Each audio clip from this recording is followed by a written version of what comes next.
Mackenzie, Lamar. I have not seen you on here in like a month because our listeners don't know this, but we recorded like 4 episodes or 6 episodes in like a 2 or 3 week span because we knew that you were going to be jet setting across the globe for a while and we wanted sort of a backlog. Now we're finally caught up and we have to start, working again. Yeah. But what have you been up to? I haven't like seen you face to face in a month. Yeah. It's been a fucking crazy whirlwind. I feel like I've lived a whole ass life since I saw you last. Like, just did, yeah, crazy million things. But yeah, we were recording the last time we were recording like a crazy person. We recorded the week I was moving. And so I bought a house and Congrats. thank you. I've already Thank told you you. in well, not in person, but I've texted you congrats. But now I will say it for everyone out there to hear, so it's So it's official. on the record that you're not a monster. Yeah, yeah, yeah. Yeah. Thank you, thank you. Yes, I bought a house, but again, like a crazy person, I bought a house on like a Thursday. I was working like normal, moved over a weekend, closed out my old house that I was leasing and everything, and left for Europe on a Tuesday. And then I went to Scotland, London, New York, and then back. And I just got back this week and I was gone for like 16 days. Yeah. So I'm fucking exhausted. You were living that like Carmen San Diego life, is what you were doing. hmm Yes, that is my energy. That is my vibe. I would have brought the hat and the jacket, but this time, but it was a little too warm that time of year. But yes, Carmen San Diego is my energy. And Yeah. that's not an exaggeration either. I've seen pictures of you in that costume. She actually does own the jacket and hat. I do. I do. It's one of my favorite costumes. Like I will pull it out for random parties here and there for sure. So yeah, it was definitely what I was channeling. But now I'm just home and being my normal OCD self, like tearing into my house and getting organized and all these things. And you're gonna see it soon, which we're excited to have you. Yes, yes. But what have you been up to? Because again, it's been like a month. Yeah, this was definitely a mutually beneficial decision because I was in Florida for a week and a half with my parents in like the Panhandle area, so you don't have to get too deep into the state and all the insanity that happens there. Hmm. But went down to Panama City for a day, went down to the beach there for a day. And it was a nice little trip there. And then I came back. I was here for about 4 days, and then I had to fly to New York slash New Jersey because my best friend's sister was getting married. So I was attending that wedding. And we went from that was the craziest trip. I should tell. Yeah, this will be interesting. So I have never done this before. I've always been very good about being pretty on time to stuff, pretty reliable. I don't know if I slept through my alarm or my alarm did not go off for my initial flight on that Friday. So Oh I no. needed to be at the airport no later than say 5 a.m. because my flight was like 6, so it starts boarding at 5:30. And I went to bed. There's been like these weird issues with the new iPhones where like you have to have the volume turned up. I think even if it's in like rest, your alarm will not sound. Essentially, I'm Mm. not going to explain all of it, but I either like the way, like subtle humble brag. The new iPhones have this thing. Just insert it's hair the flip here. it's the one that's not even out yet, so that's how new it is. But yeah, so I knew that this was an issue because it had happened like the week before, but I thought it was a fluke. So I didn't Oh, set a okay. backup alarm. I set an alarm for 3:30 a.m. Give me time to wake up, shower, have a drink of Yeah. coffee, get an Uber, go to the airport. I slept like shit. Went to bed at 11:30 at night. Was not sleeping great. Woke up with the hiccups at like 1 in the morning for some reason, and just was like What? miserable all night. And then finally, I'm like sound asleep, and I hear this booming thunder, and I'm like stir in bed. I'm like, of course, now I'm not gonna be able to sleep because there's a thunderstorm going on. Like this sucks. Right. It must be probably like 2 in the morning at this point, 2:30. I'm thinking. I turn over and look at the clock. It is 5:15 in the morning. My flight leaves in 45 minutes. No. So I will not give you this crazy long version, but suffice to say, it was about a 60-minute panic attack for me because Yeah. I was like, there's no first thought was like, there's no way I'm There's making no this. way. I should just call customer service. Don't even go to the airport.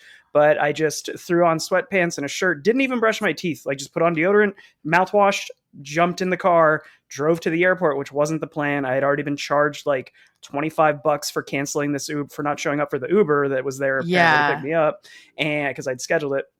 Drove to the airport, called customer service on the way, and they basically said, hey, there's no other flights we can get you onto that airport today. So the wedding was Saturday. We would have sorted that out either way, but I'm on the way. It's pouring rain, this torrential downpour, massive Texas storm in like the peak Oh season my in the spring for us. God. So I'm trying not to kill myself on the drive to the airport. As they're telling me that there's no rides, I see that my original flight has been delayed. Or let me say that Oh, again. As they're telling me that there's no flights left, I see that my original flight has been delayed.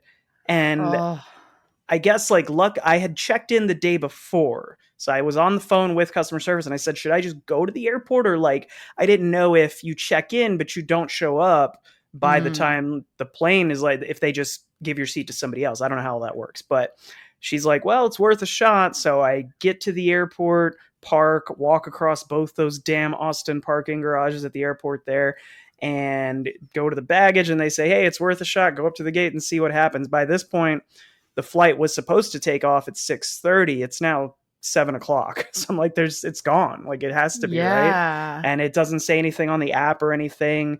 But I get up, I go through security, I get up to the gate, I see a long ass line, and I walk up to the people at the front and I'm like, so is this the flight to Newark?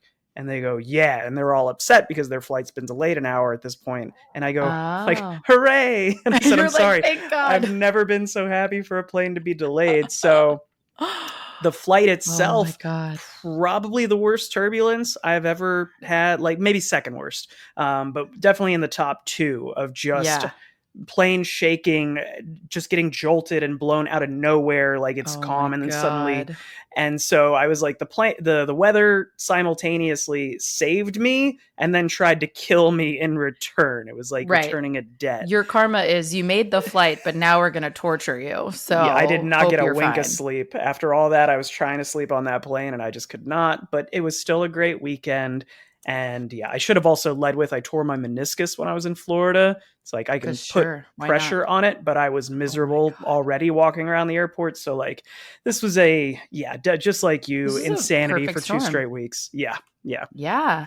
No, it's so funny. I'm the same way. I'm really punctual and I never miss a flight and I'm always there 3 hours late and, or 3 hours early rather and all that. And I had the exact same scenario happen to me one time. And it was the same thing, like early Uh, flight, didn't hear my alarm, blah, blah, blah. And it was 42 minutes from the time I jumped out of bed to got to the gate and I barely made my flight. Like that's actually made it. bonkers. I was driving like 110 on the toll. It was wild. Yeah. I was like, The I have to number make this flight. the number of crimes that you've admitted to on this podcast, you better hope this never ends up in court because you've admitted to like four misdemeanors at this point. Maybe at least maybe a felony. I don't know. Maybe At a that rate, do felony, they charge maybe. us? Is it a felony at that speed? Probably. But it's nice to have you Well, back. you too. All right, let's roll.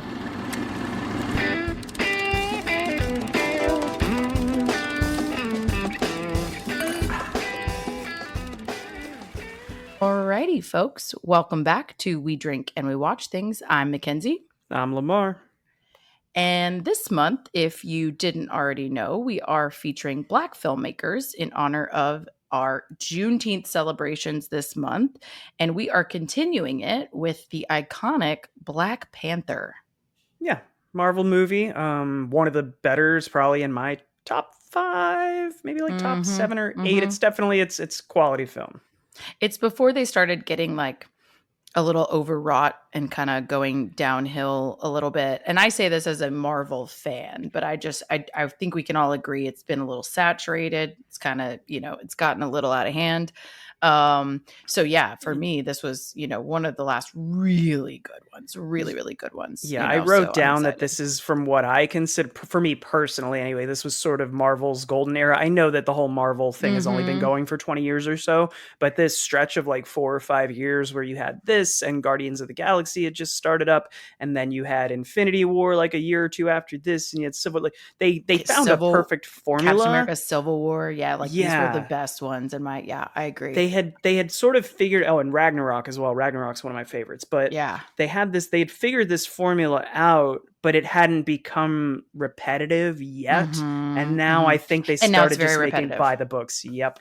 See, but I have a whole problem with Ragnarok, and we'll get into that later. But all that to say, we're already off on a tangent because this movie is Are we so good actually and going to we're get so into that later, excited. or is that just a tease for our future Ragnarok episode? For a future Ragnarok episode, Okay. we're not going to get into it today, but we will eventually because there's too much to cover. But like I said, we're getting in the weeds because we already love this movie. We could talk about it immediately. But before we get into all that, what are we drinking? So we are drinking. I found this recipe, just Googled it, and actually I used ChatGPT. I figured out that's a pretty solid way of finding cocktails as well. So thank you, robots. No, But this is that's basically the only thing we can thank you for, robots. No, I'm just kidding. it's it's a blackberry margarita smash with mezcal. For today's pod, though, we're gonna call this heart shaped in honor of the heart shaped herb that they use to christen the Black Panther and give him his powers. But it's basically 2 parts mezcal, 1 part lime, agave nectar, and palm juice, and then you muddle some blackberries. It is straight up delicious. Which is awesome. It's like it's so appropriate, looks appropriate, tastes appropriate, love all the things. Such a good call. Cheers. Yeah, cheers.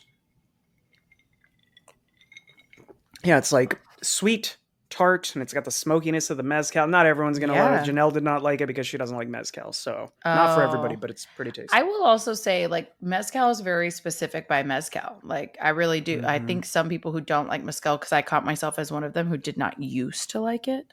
If I find the right one and or the right cocktail, I think it does make a difference. So Yes, yeah, yes. awesome. Good call.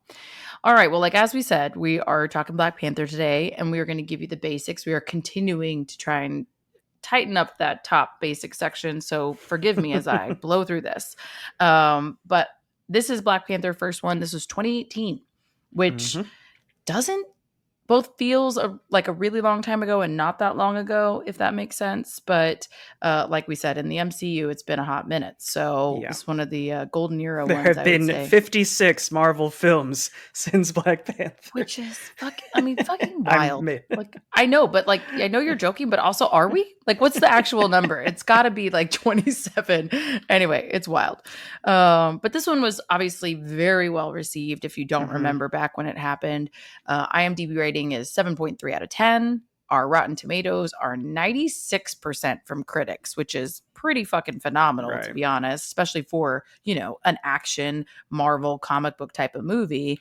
And 79% audience, which I was a little surprised at the disparity there, but still very high, very well liked, very well received. I'm surprised to hear that, as I didn't actually look at those numbers. That's the first I'm hearing of that. Isn't but that interesting? It's interesting. I also thought it was strange that when I looked at the IMDb number, I thought 7.3. I mean, it's a Marvel film, not for everybody. So I understood that's still a pretty decent IMDb. I was more shocked that the sequel got a 6.7 because I actually thought the sequel was like a pretty, not like a terrible movie, but I did not think it was anywhere near this first one in terms of quality and writing and all that stuff. It felt like that one falls into the sort of by the books Marvel for me, with the exception of at that point they were sort of doing it, in remembrance of Chadwick. So I think all those emotional moments in the sequel are really touching, but the rest of the film, I've forgotten 90% of that movie. So I was surprised to see that one so highly rated. But yeah, I will say, like, I thought the second one was not as strong as this one, but I think it's very hard to do that second one without Chadwick Boseman. You know what I mean? And have it just really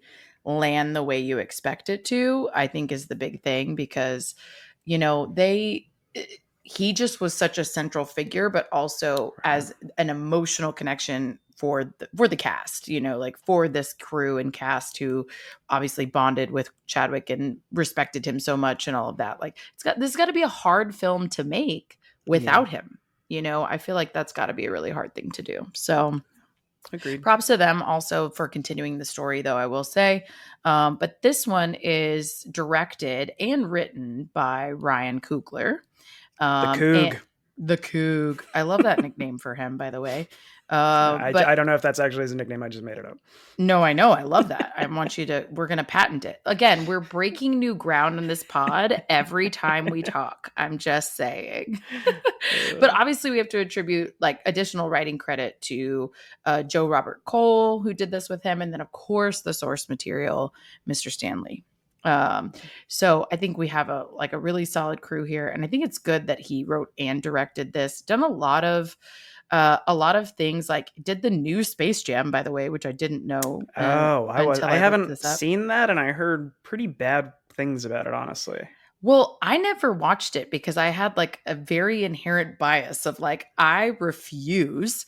It's not Michael Jordan. I am not going to watch this. So I chose actively not to watch You it. would But rather have watched like a 65-year-old Michael Jordan go back and like have to play again with the Looney fuck yeah, I Tunes. would because That it's actually would Michael have been an Jordan. interesting plot. Yeah. He's like wearing a knee brace or two knee braces and like kinesthetic tape. That would have been a good movie. I'd watch that. I mean, I'm saying I'm now hooked. Like that was the pitch that I think didn't that was overlooked for sure. It was like So, when they made Logan of the Wolverine movie. It'd be like oh old my man Michael. god, old man Michael for And sure. like none of the Looney Tunes have aged at all. That would be hilarious. Okay, I need you. We're going to submit this as a request. Like, I need you guys to redo this film under these parameters. Thank you so much. Facts. But anyway, I don't know that it has anything to do with him necessarily, but he's also done a bunch of other things. He's done the other Creed, the first Creed film. I love the first Creed. Um, yeah, and he did the Black Panther, both Black Panthers, Creed, and Fruitville Station, which I have not seen. Have you seen that? I've seen it. It also has Michael B. Jordan. It is a Yes. story that everyone needs to know because it is based on a true story of another, Mm-hmm. police brutality death, which is, Mm, sucks that it an not a unfortunate lot. Yeah. theme. Now, I didn't love I don't remember a lot about the movie. I remember walking away and going, huh, okay, not about the situation, but about the storytelling. And it's another one of those situations like, not am I thinking of Bohemian Rhapsody? Bohemian Rhapsody, straight out of where it's like this is a true story, but they also kind of make the protagonists not perfect, but Mm, they do some things where they exaggerate, and it's like we talked about this with Do the Right Thing last week, which again, if you guys have not seen that movie, please go watch that film. Even if you don't listen to the episode, go watch the film because in that, there is a character who was killed by police, and we talk about well, they obviously didn't deserve it, no matter how much they might have been irritating people, annoying people. What all those behaviors aside, you should not be killed by police for doing nothing, basically. But in this, they sort of put him on a pedestal, and they don't point out any of his flaws as a character. And that, just based on what I've read about the real life person, that was the one thing that didn't really sit well with me. But I do think it's a movie worth watching. interesting. Interesting. I'm gonna have to check it out. I've been curious about it, but it's just not one I've gotten around to. So I also like that it's got Michael B. Jordan, which you can tell Ryan Coog has worked with him quite a bit. Mm-hmm. So maybe his muse, perhaps. But speaking of, let's get into the cast again. We were like, we're going to go really fast through this, and that's gone great. So, Chadwick Boseman, who Oh, I plays love King. Chadwick. I'm just kidding. I'll stop interrupting. Oh, see, we could go on forever about these people. That's the thing. But Yeah. Chadwick Boseman plays King T'Challa. And he's been in a number of things. He probably had his breakout role, I think, was probably 42, but Mm-hmm. he also was just nominated for Ma Rainey's Black Bottom posthumously. And so obviously a brilliant talent lost way too soon. That was, obviously very surprising and really sad. But they did continue on without him. But this is the first one, and he did a great job. Michael B. Jordan, as we said, plays Eric Killmonger, which I think is such a fun name for this character and on brand, obviously, for his whole Yeah. vibe. I had Uh, read that he actually had auditioned to be Falcon in the original mm, Captain America film. He didn't get that part, obviously, but I think this is like he's perfect in this, and I think he's one of the greatest Marvel villains to date. I was gonna say, I think this is a way better move for him overall, Mm-hmm. to be honest. Mm-hmm. So I think it happened at the right time and the right situation for him. He's been in a number of really incredible things, including but not limited to Creed that we were just talking about. But he's a great actor as well. He also did what is it? Just Mercy. And that was where it's based on a book. If you haven't read it, I'm actually looking at it on my bookshelf right now. And it's a great film. And it's about, getting somebody off death row that should not Hmm. be. So really, he has quite the range is my point. He's played a boxer. He's done this, obviously, and then a number of other things as well. So um, Lupita Nyong'o, who I hope I pronounced that right. I tried several times before I think saying you it. got it. Yeah. I think hopefully, fingers crossed. But she is amazing as well. She's most well known for 12 Years a Slave. Hmm. And that was like her big breakout role. She's also been in some of the Star Wars stuff, but she also did Us. With And Winston that Duke, who's also in this. Yes, and that was a really, if you haven't seen that, very interesting film. Same director as Get Out, for example. So Hmm. fun one to go down that rabbit hole. And then Denai Guerrera, who plays Okoye, and she hasn't been in a lot of things other than this that I think most people would recognize. She's kind of like a big MCU person. She's been in some things like The Visitor, for example. I would say though, The Walking Dead is Oh probably yeah, she because has been a Walking Dead. she's You're right. You're right. yeah that, and now there's that new series that she's back with Andrew Lincoln on like the new spin-off series. So yeah, I think that's probably where I Mm-hmm. recognized her from more than anything when she showed up in this. Yeah. Okay. Good call for sure. We also have Letitia Wright, who plays Shuri, who we love, obviously.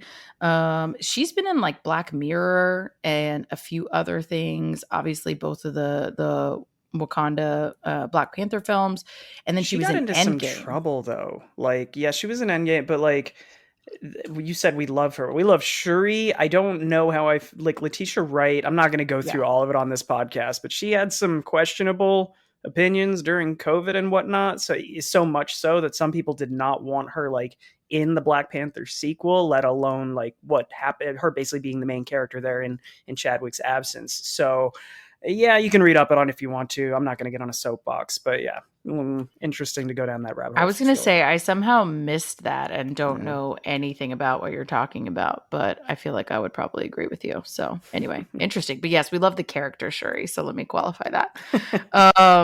We also have Martin Freeman, of course, who is in the other Marvel films. He plays Everett K. Ross, who's kind of here throughout. And he's also done a ton of fun, great stuff. He's been in The Hobbit, he's done Sherlock Holmes. He's a good character. He's in The World's End as well, which is a fun one that he's done. I feel like he's just done a lot of stuff, and he's done a lot Yeah. of West End and stage work as well. He does a lot of everything. He's in some random horror anthology movie, and the name is slipping my mind. But like he does a lot of just random shit. And I also want to transition. I don't want to mess up your flow of your list, but if we can transition to Andy Serkis next, because Oh, sure. apparently on this set, like obviously it's Black Panther, it's supposed to take place in Africa, predominantly black cast. They actually referred to Martin Freeman and Andy Serkis as the Tolkien white guys because they were both in the Hobbit films.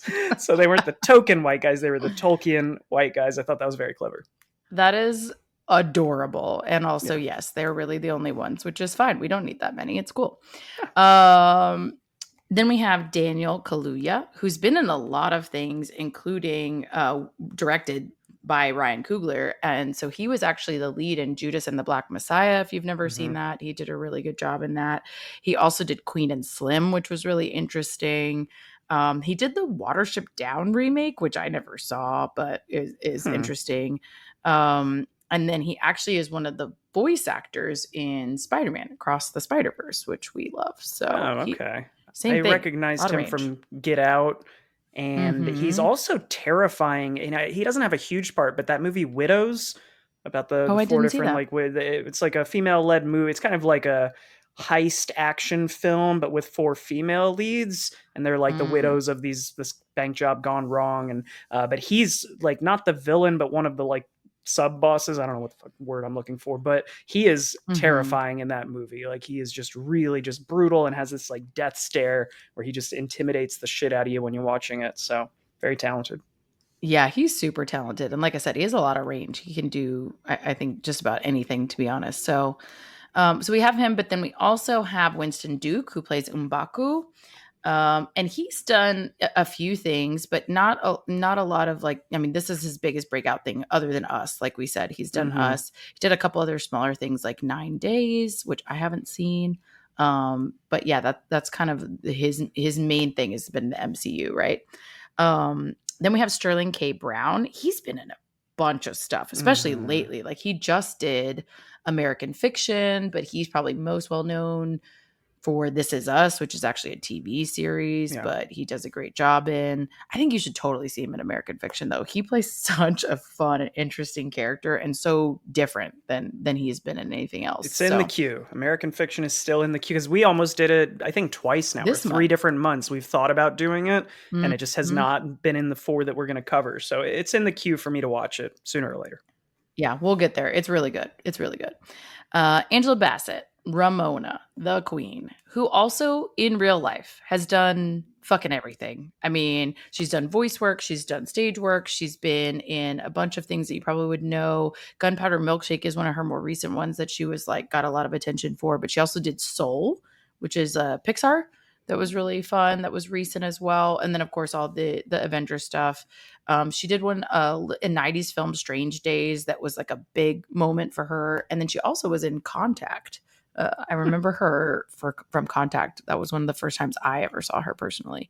But yeah, I mean, everyone has an Angela Bassett story. I feel like she's awesome. She's in everything, and was robbed as far as nominations are concerned for this. But For that's this neither one, here was she nor got there. nominated for? Did she win for the second one, or was she just nominated for the sequel?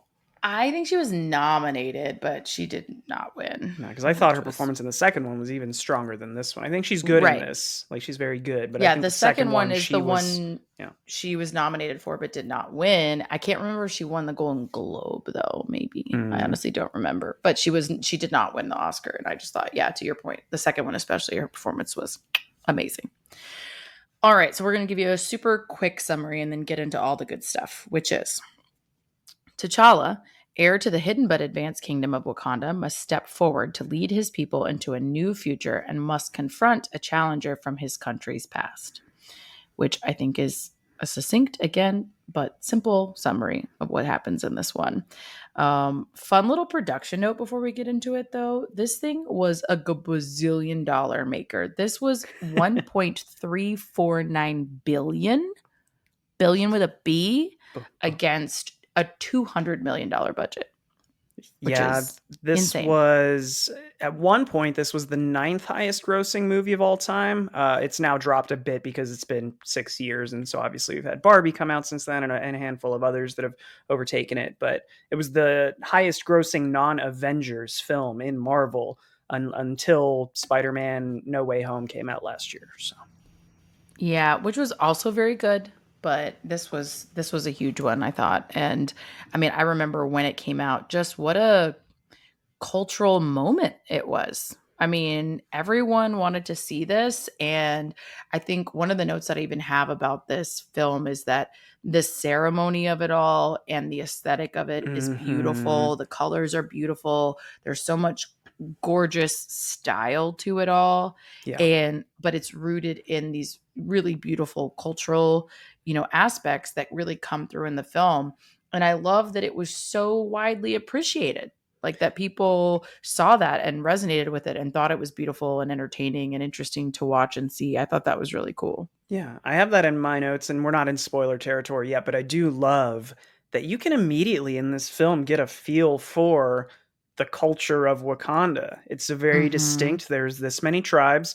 Each tribe kind of has its own colors and fashion and customs and language even, Mhm. but you just Mhm. get thrown into the middle of it. But I love that they make it so defined. And Yes. within Wakanda, there is this other ecosystem of how countries operate. You're not just thrown in. It's like, oh, it's a country, everyone's the same, anything like that. Mhm. So I really dig that about it. Yeah, I think you're right. You do get, I like the point you made of it. You get thrown right in the middle of it, but you get Hmm. thrown in the middle of it in a way that's very comfortable and easy to consume it and be like, okay, I get it. Like I'm following all of this and I'm identifying with these folks. And yeah, I think it was really well done in that way that you just sort of absorb the culture quickly. And also, one of the things I thought was notable about the tribes, to your point, is like they're all very distinct, but they also seem to have some regionality to them as well. They have Yes. their own physical areas that they take up space in, and that's why they've kind of changed and evolved in this way. And I like that that comes through again really quickly, um Hmm. but also in a way that is very easy to relate to. There's some tribe there or some region that everyone can identify with and see, like, this is related to farming, or these are mountain folks, or Hmm. these are city folks. You know what I mean? Like, it was very easy to relate to, I think, really quickly, which was, and beautiful. Yeah, I think what makes this movie special within Marvel is it's very complex. It deals with, like, obviously social, political, historical issues, but it does not, because of that complexity of the different groups here, it would have been very easy for them to just be like, everyone in Wakanda, they're the good guys, and we're going to have some outside force come in and they're going to fight them. We're Hmm. protecting Wakanda. I like that this is kind of a political story of these are their customs.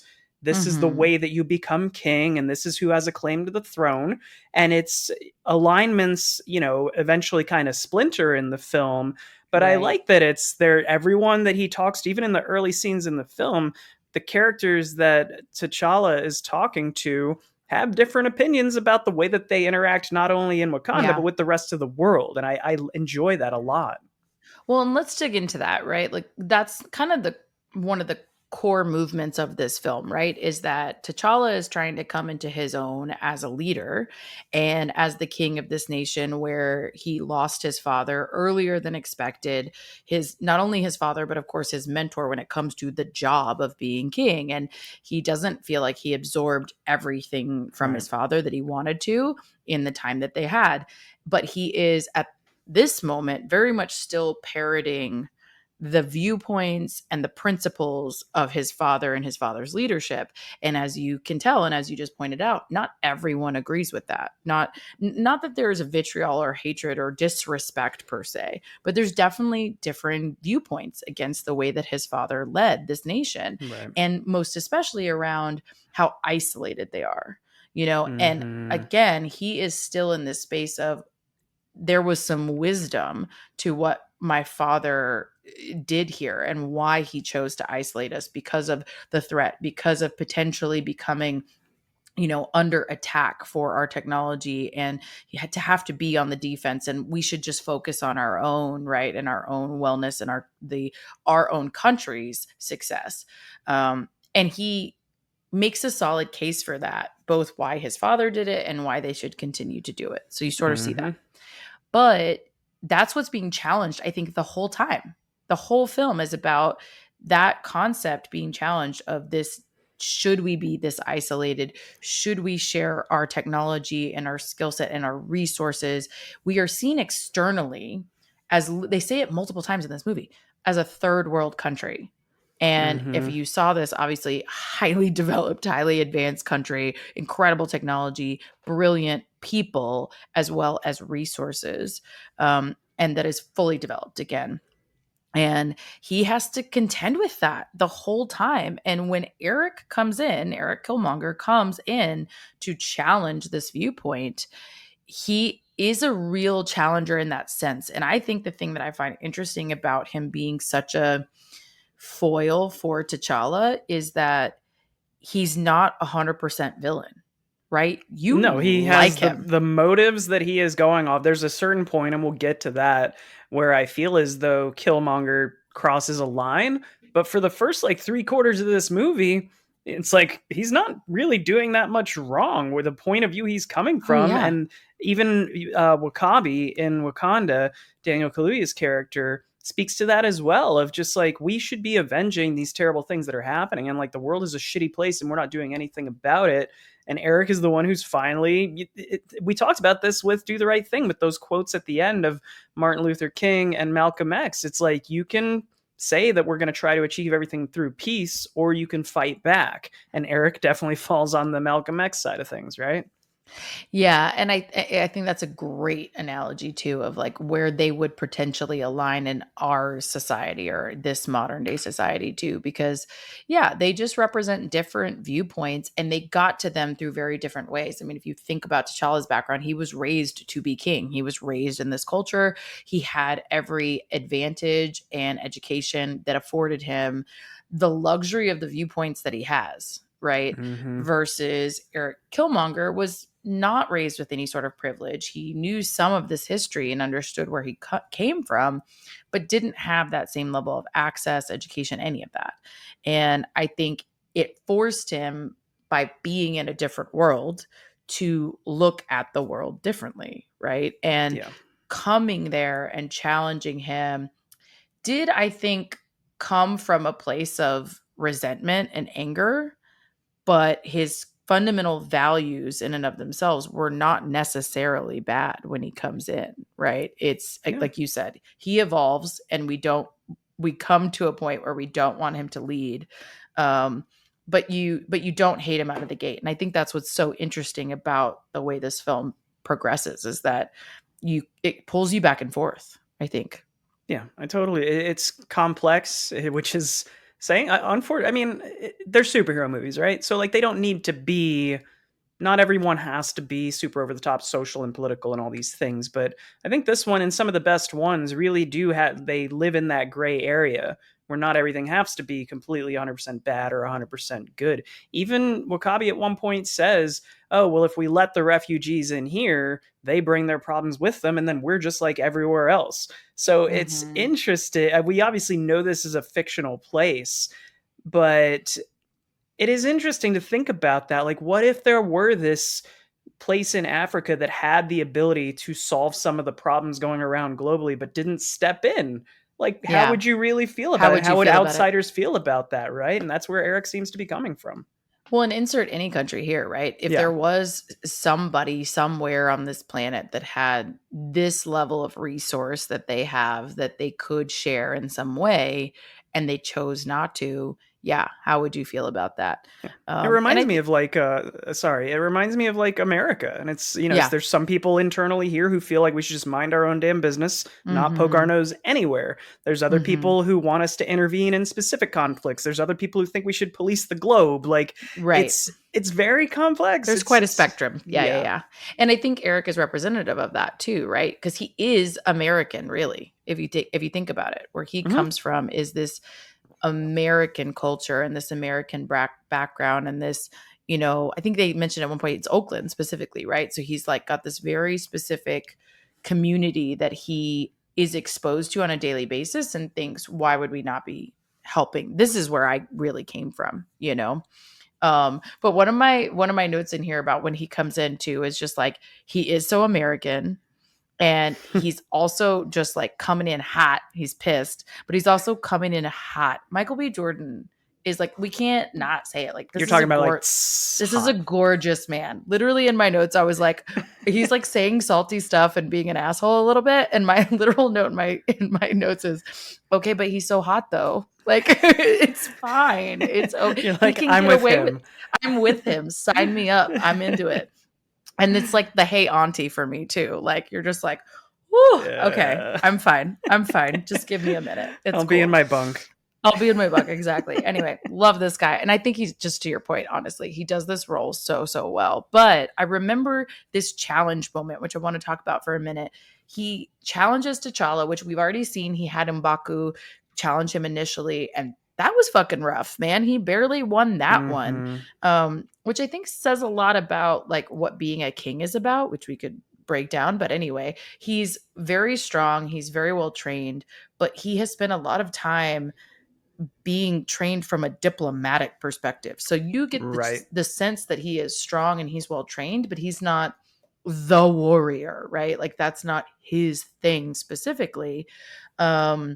And so he barely won the first one. And then you have this guy, Killmonger, it's in the name, who's going to come in and like, who has had this warrior literal mentality and training. And I remember when that first started, and I was just like, I know we're Team T'Challa, but like, is this for real? Like, he's totally gonna get his ass handed to him, and I'm Yeah, just you're curious, looking at like, all like the kill count on his body, like the scars. And I love that line where he says, I've killed all these people to get here to kill you. Like, all this training has gotten me to this day. I love that line. but like, right, like that was everybody's read was the same, right? Is he's totally about to die because holy shit, this guy is gonna wipe the floor with him, which. Thank goodness he survives, of course, but he pretty handily beats him, you Yeah. know. Yeah. And I think it's just such an interesting assessment of their society that like that's how you determine who's going to be your leader, who's the And strongest, you know. yes. And it's what I dig about it is we already spoke about sort of the culture and how interesting it is that there are loyalists, right? The can't remember the name of the group that Danny Guerrero Okoye is in. The Balage something, I don't remember, but they are loyal to whoever is king. So when he Mhm. wins, Mhm. they're with him. And Right. Shuri and them are trying to get her to come and like rebel and uprise. And she goes, "No, he beat him in the combat that we agree crowns the king. So why the Mhm. fuck would I go with you guys?" Like I enjoy that the sort of difference between the characters in that way. Yeah, and that was a hard moment because you love and admire her, and you also know how much she loves and admires and respects T'Challa and his family, but she is loyal to her country, Mm-hmm. and to whoever that leader is, and it takes a very deep, although different type of loyalty to be able to do that, to be able to work against your individual loyalties, your personal loyalties, and work in the sense that you can in the betterment of your country, right? Like she sees it as I'm serving my country at this time and I'm serving this leader and this is what my remit is, and she's very loyal to it. And I think you have to admire that even though it's a sad heartbreaking moment. It's very admirable in that way. Yeah. Can we I want to backtrack just a little bit cuz we got really in I think you got your mind set on Michael B. Jordan and you just wanted to talk about Michael Obviously B. Jordan for 90 I do. minutes. Can we just do that for 2 hours? Because I love Michael B. Jordan. I'm not gonna lie. I guess we're doing Fruitvale Station next month and Creed. Yes. But I want to backtrack because you had mentioned just how beautiful this film is. And I think at the very beginning, like I had forgotten about, I love how they use the vibranium in all of Wakanda. It powers everything, it's what everything is Mm-hmm. made of. And the little hand thing, the messaging system pops up and it's kind of made of vibranium. I love how Yeah. the intro at the very beginning. I forgot that it was vibranium. I thought it was just some sort of like almost like sand from like a timer or whatever from an hourglass, but it was like dark, like black sand, but it's actually vibranium. But I love that intro where it's animating their entire history, like the entire history of Wakanda with Mm-hmm. how the meteorite fell and all the different tribes, and then you've got the purple running through it. I just think Yes. that is a beautiful like first 4 or 5 minute intro there. I also think it recurs, right? Like these really beautiful aesthetic moments. The heart-shaped herb is a great example of that, like just the look of it, the Mm-hmm. glow, the color, and where it's grown, which of course Killmonger has them burn, which is Yeah. horrible as we know, but That was the decision I was saying earlier. Where I was like, oh, well, now he's kind of gone from being the rightful king to wanting to be a dictator forever. That changes things. Yeah. yeah, and Nakia, like she saves that one, but then we have one, right? We Mm-hmm. have one that he can then eat, and that's it. And so that was of course really frustrating. And yes, he made that shift to being he's power has corrupted, right? So, but I love that aesthetic. Like I said, it's really beautiful, and then you see it later as well when he, sees his father on the ancestral Right. plane as well. He Mm-hmm. has that moment with him where again there's just this whole look about this shot and their connection and the color and everything. So I think they do a really good job of setting this scene to be really beautiful and on the ancestral plane be really peaceful. And I that becomes relevant when he almost dies, right? He's like, I should stay here, right? This is this beautiful, peaceful place.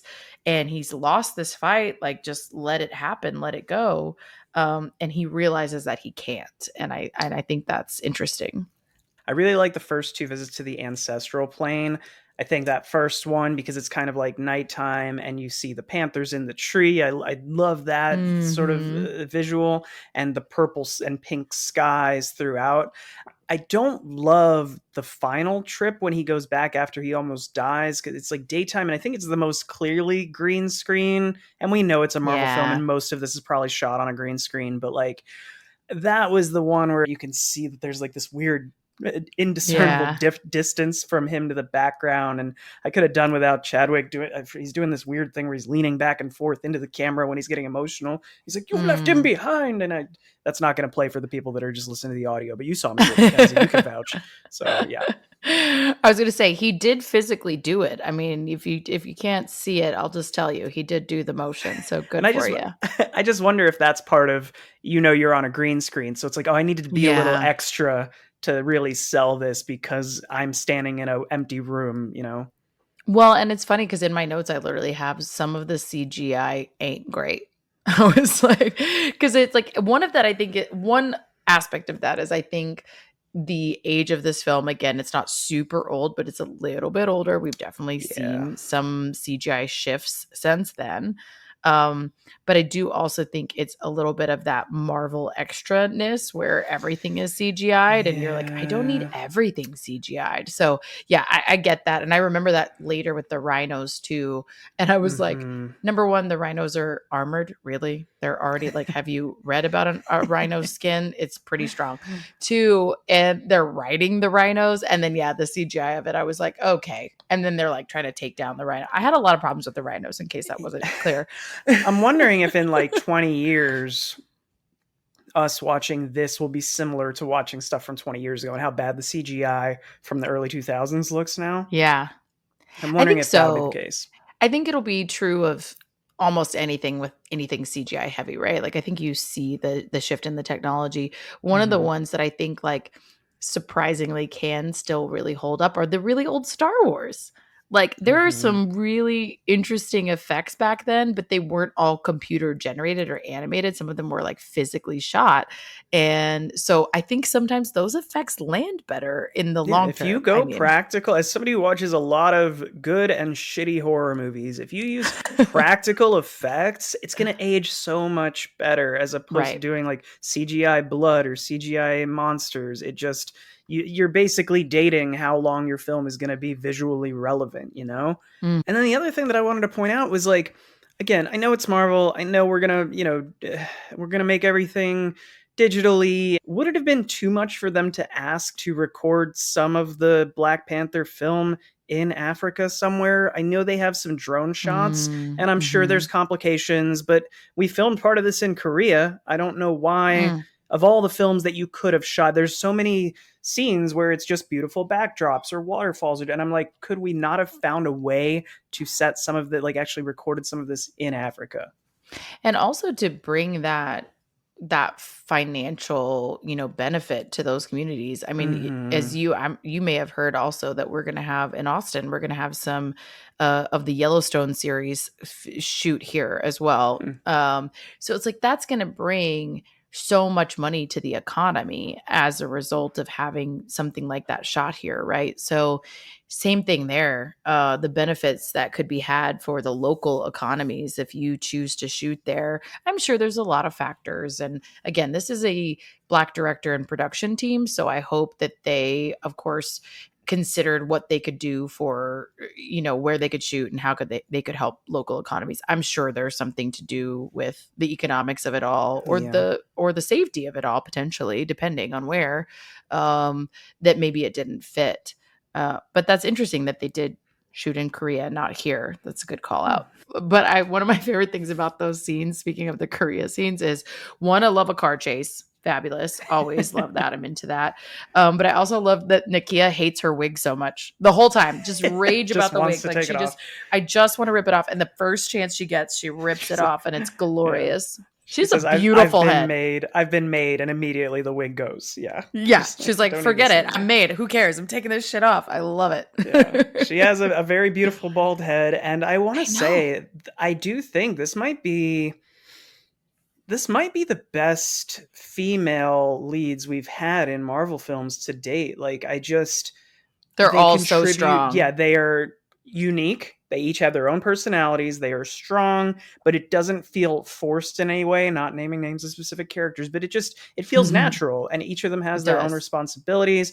I love that it's like indirect in a way. I like when at the very beginning, when they're freeing, I don't know if it's refugee, the people being transported, but Mm. Okoye has them there and says, "Speak nothing of this day," in this very serious tone. But then she like smiles, and all the Yeah. women smile because they're like, "Oh, she's like so strong," and blah blah blah. And she has Yeah. this Yeah. look, and I like that playfulness about it. Of like, it's a strong female lead who also has this soft side to her. Yeah. And I think that's like, let's just present women as they are, which is Mhm. multi-dimensional, right? Yes. Women are strong and nurturing and loving and powerful and assertive and kind, right? Like all of these things can be true. And I love that, yes, the women in this film are representative of that in a lot of ways. And Shuri being a great one, Nakia being a great one. And they both take such ownership in the battle, which I think is, the Mhm. big moment of this big conflict that is, kind of the climax of this film. You have all these, men's tribes coming against each other, or the way that they were presented. There's a lot of men on the battlefield, but the people leading these battles and really making gains and changes and impacts in the momentum of it all are often the women, right? I have Yeah. literally in my notes that Shuri is over here having to do fucking everything. I'm like, why is Shuri in charge of fucking everything? Can somebody help a sister out? Like, she is working her ass off over here. And Everett Ross, Martin Freeman's character, is like helping a little bit, but he needs her to like talk him through everything. She's like, oh my God, shoot the fucking gun. Like, I don't understand. Yeah, this Um, is not hard. Yeah, yeah, Shuri's it's not awesome. She hard. also, during that final battle, she's able to like change into an new outfit, get her makeup done perfect, get the guns on her hands in Yes, like 3 minutes flat. So like, for good for sure. her. Women in the multitasking, like I'm telling you, we can fucking wreck shop if you let us. Yeah, So I yeah, want she comes to. in and she does it, and then so does and so does Nakia, like I said. And Okoye is having to like face off against her partner, lover, what have you. Like we don't really go into their exact relationship, Hmm. but they definitely have a relationship, and she doesn't let her stop. It doesn't let it stop her from doing Yeah, what she she's needs to loyal. do. Yep. Right? Yeah, she's just loyal, 100%. Yeah, and speaking of like the dynamics, because we spoke about sort of the complexities there with her loyalty to the throne, and then I guess back to T'Challa because he's alive. But I love the brother sister dynamic, with Shuri and T'Challa, their Oh playfulness and the little yeah. pranks she plays on him, and them just busting each other's balls a little bit throughout. Like it does feel like a Yes. legitimate brother sister dynamic. It does. They're so cute, and I feel like they fit together really well as a family. And and they also just show up for each other. Like Shuri is definitely a lab person. You know what I mean? Like she wants to be Hmm. in the lab and running the technology and all of that, and she's not physically the most, dominant person in the room for sure, but she's going to come out there and fight. Like she's not going to not let it, she's not going to let it hinder her from protecting her family and her brother and what have you. And I love that for them. Again, another deep sense of loyalty throughout. And but I think we got to come to the big moment, of course, between T'Challa and Killmonger, where they finally kind of face off. And obviously, it's a great battle scene and it's fun to watch, but you see two Black Panthers, up against each Hmm. other. And we kind of have to talk about that a little bit. And it's like, I think one of the things that T'Challa says early on in the film that really resonated with me is like, he sees the two outfits for the Black Panthers and he picks the more subtle of the two. And Ah, I she missed that. says, Shuri says to him, like, oh, you don't want this one. And he's like, as much as I would love to, the idea is to blend in. Right. Hmm. The idea is like to be a true Black Panther, like you have to hide, you have to be hidden or what have you. And it's not to call attention to yourself. Right. And so he's like, yeah, I love the style of that, but this is not about me. This is about being a protector. Right. Hmm. Versus Killmonger sees it and goes straight for it. The bright, gold, intense Black Panther outfit. Yes. And I thought that was such a moment of like how different their leadership styles are, that he goes straight for that. And they are physically fighting, and you can see the difference between them, between the two of them and their leadership styles as well, I And think. that, I mean, it's all from experience, right? Of the different lives that they've led. You already spoke to T'Challa being raised to lead, essentially, and I think Hmm. Eric is raised to lead in a completely different manner. But it's understandable. We talked about how he's justified in a lot of what he's doing. Hmm. I wrote down, and I forgot that they actually call it out more directly, but. When they recount I love how the intro ties into the conflict of the story. Like we start with Njobu and who we think is named James, who's actually, we didn't mention Forrest Whitaker in our intro, but Zuri is his Hmm. name. And I love that intro, again, setting the tone of just that little twist of, oh, it turns out James is also from Wakanda. And he was like a Hmm. second undercover person spying on the undercover Right. person. I liked that. But they, T'Challa's father comes in, kills his brother to save Zuri, and then decides, yeah, we'll just leave that kid.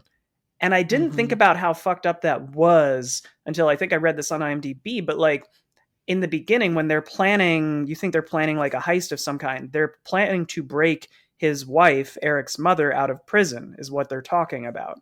So he gets Mm-hmm. killed.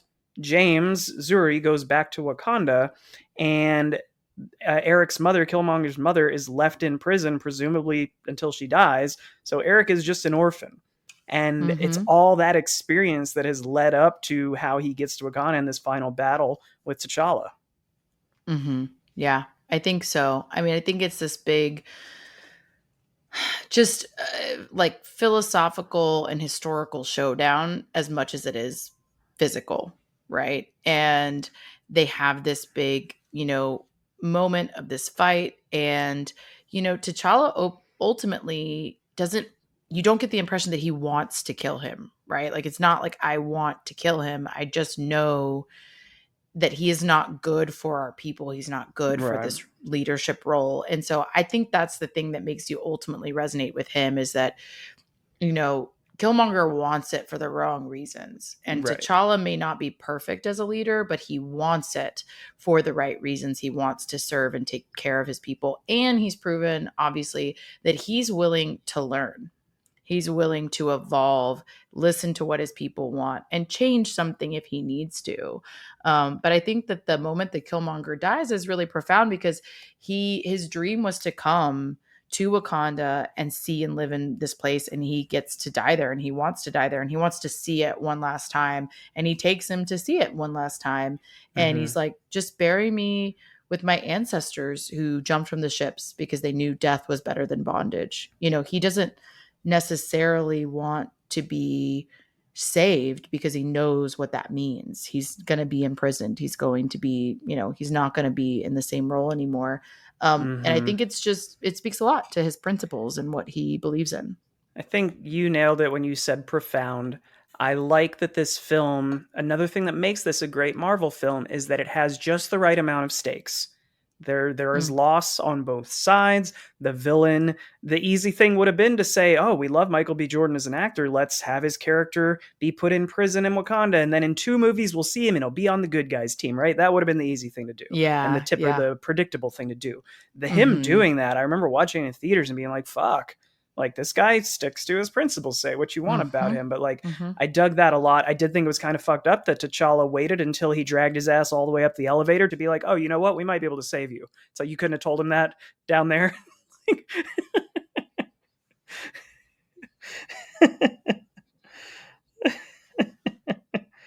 Yeah, I didn't, for what it's worth, I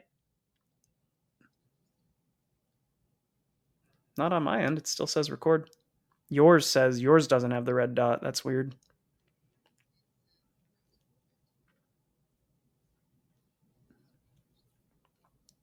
Hmm. Okay.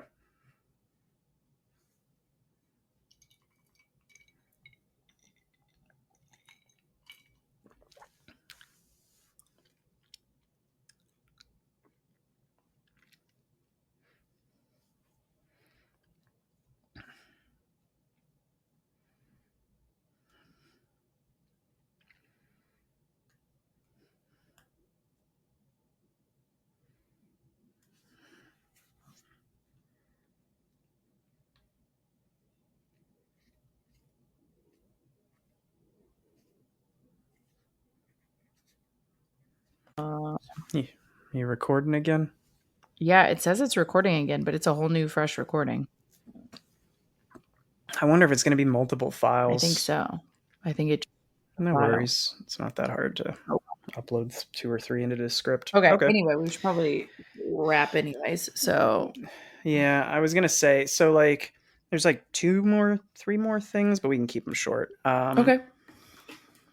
Where did it just But stop? yeah, spinning off of that finish, I didn't love the final battle between the two of them. Honestly, I thought them falling into the pit was sort of cheap. I don't know what T'Challa's plan was. I know he was saving his sister, but he just sort of tackles him into this bottomless pit into the Yeah. mines, and it's a terrible strategy. But also, it just looks kind of piss poor when the two CGI bodies are falling down into the pit until they get. But I The guess we got to get to falling thing, the yeah, I did not like yeah. yeah.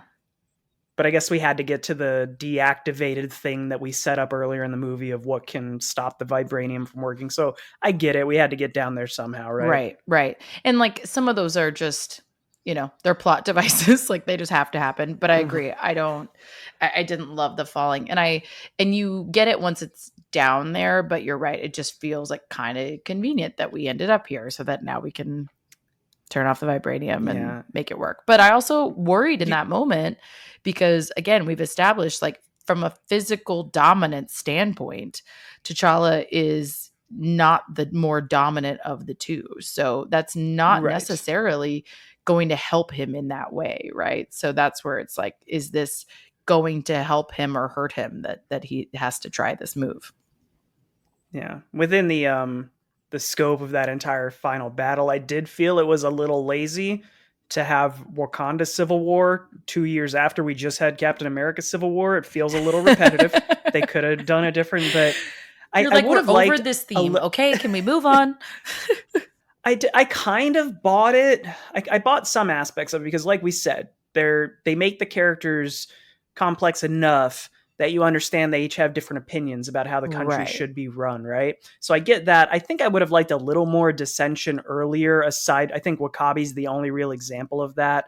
And then maybe I guess at their meetings where they have the 5 tribes, they're the leaders. They Mhm. have a little bit of conflict, but the fact that they're so quick to be like, yeah, let's kill each other. I guess I get it, like you're loyal to this king, you're loyal, but it was like literally 2 days. Like, yeah, now we're ready to stab each other, and I wish there was a little more conflict earlier in the film setting that up. But Yeah, I get that. And I think like is some of it's just the way the story has to wrap up, and it right, it it right, feels kind of, like necessary. But I totally hear you. I think also you know, they try to end on a point of hope, which is nice. hmm Coming out of this, really just what 2 hours of just battle, right? Ultimately, I mean, he's being challenged from basically the top of this film, and so I think that this kind of ended on that, that positive note, that more optimistic note, I should say.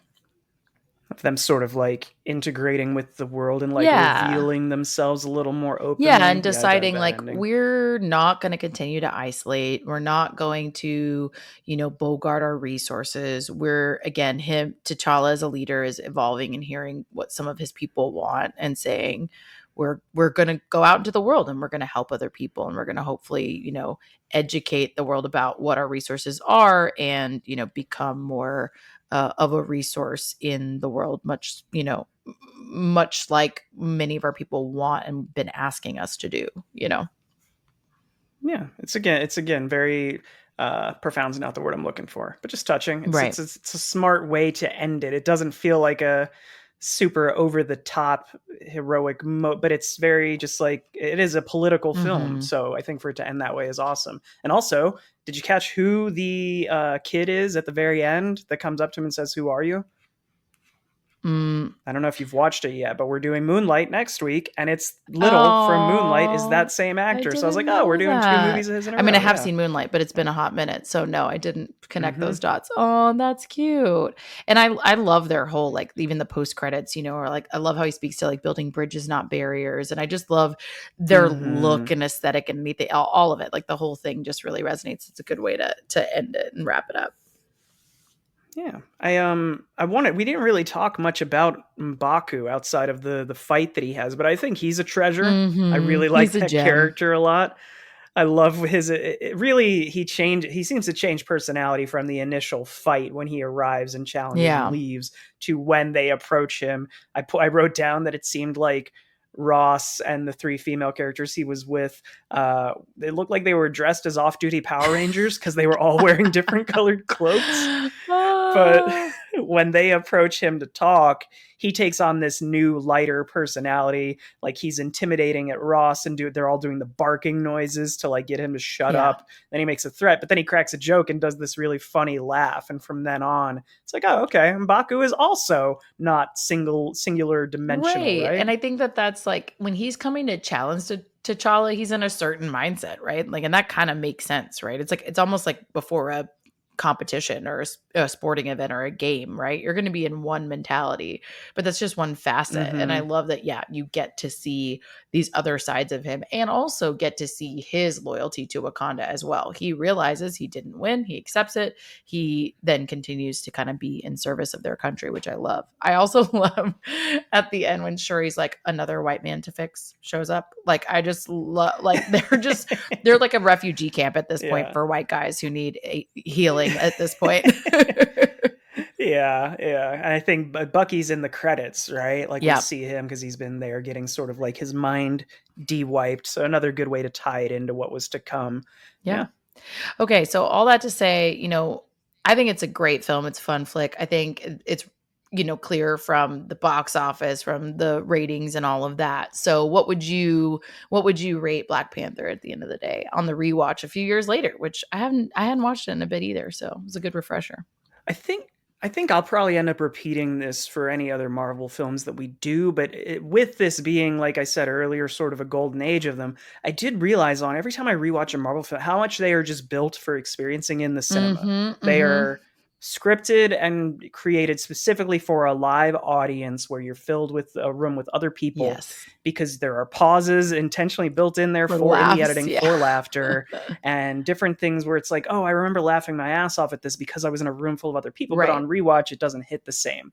So on rewatch, it is not as enjoy. I think I've seen it 3 times now. Mm. Clearly not as good as a live experience, but still really, really fun. I think the weaknesses are probably some of the CGI, which I think will not age super well. I will say one thing I did like about the CGI was in that car fight scene, even though the Korea fight in the casino or whatever, I didn't think was that great. I thought the CGI in there got wonky. But in the car chase, when the cars are getting destroyed in slow motion and you see the different pieces of the vehicle actually being destroyed by the weapons, Mm. I think that's pretty good CGI. Yeah. It looks like a legitimate vehicle being torn apart, in slow motion. So I thought that was neat.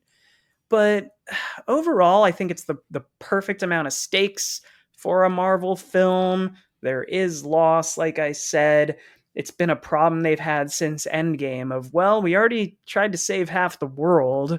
Like, what now can we do that people are going to care about? This was a good way of saying this is really just for who's in charge of Wakanda and like how is this culture and community going to be driven, which is the right amount of stakes. It's not saving the entire world necessarily. So all that blabbering to say, I'm going to give it like an 8. I think it's really, really fun. Mm. And for me personally, I enjoy it. I don't think it's one of my favorite movies of all time, but I really do think it's a great film. So I'll give it an 8. Nice. Yeah, I mean, I agree with a lot of your points. I think the CGI aging a little bit or feeling a little bit over the top was more noticeable to me on rewatch, but I totally agree with you. I think a lot of it is built to be experienced, at least if not in cinemas, but at the very least with a group, like with people who also are Mm-hmm. reacting to the action the same way as you. So I hear that. I totally hear that. I would have probably given it a 9, to be honest, just for plot and performances and aesthetics and production and all of that if it wasn't for some of the CGI stuff taking me out of it at multiple Yeah. points. So for that, I kind of brought it down to like an 8.5. So yeah, similar. I think it's Okay. still just a really solid fun flick. And I think it's, again, such a cultural moment in Marvel and in general. But I love that it's focused on Wakanda, and I think it's a great one. Yeah. It's also like not brutal, it's not a brutal film, but for a Marvel movie, I'm like, well, apparently Black Panther does not have Batman's no kill rule because he just straight up throws a motherfucker under a moving Yeah, vehicle. yeah. Guy That gets rule I run. It's don't like, think oh, applies much well. in the MCU, to be honest. There's a lot less of that rule. No. I got worried at the beginning because during that first fight scene with the gun, I was like, oh, nobody's using guns. Like they're being shot at, but they're just knocking the guns and then punching the guys unconscious. But then I think it's Okoye who first just straight up spears somebody in the chest. And I'm like, oh, Okay, we're killing. Listen, This is getting awesome. shit done, Let's get I on with guess, it. you got to do Yeah. what you got to do. You shot at me. This is how this This works. is self-defense. Exactly. Self-defense. Self-defense, Jinx. Exactly. Oh, all right, guys. Well, thanks for hanging in with us on this one. We had a lot to say, but we really enjoyed this film, obviously, like we said. But we got more to come this month. So come back next week as we continue our Juneteenth celebrations, this time with Moonlight, which has a touch of some Pride celebrations because we did not forget it is June, Pride I Month. did think about that while we were watching Yeah. it. It's a very good choice for It is. I Juneteenth. think it's a nice You get combo of the both. two. So, but so come back, join us for that one. We're excited about it. But for now, go have a drink and watch a thing. Cheers. Cheers. Clink, clink, clink.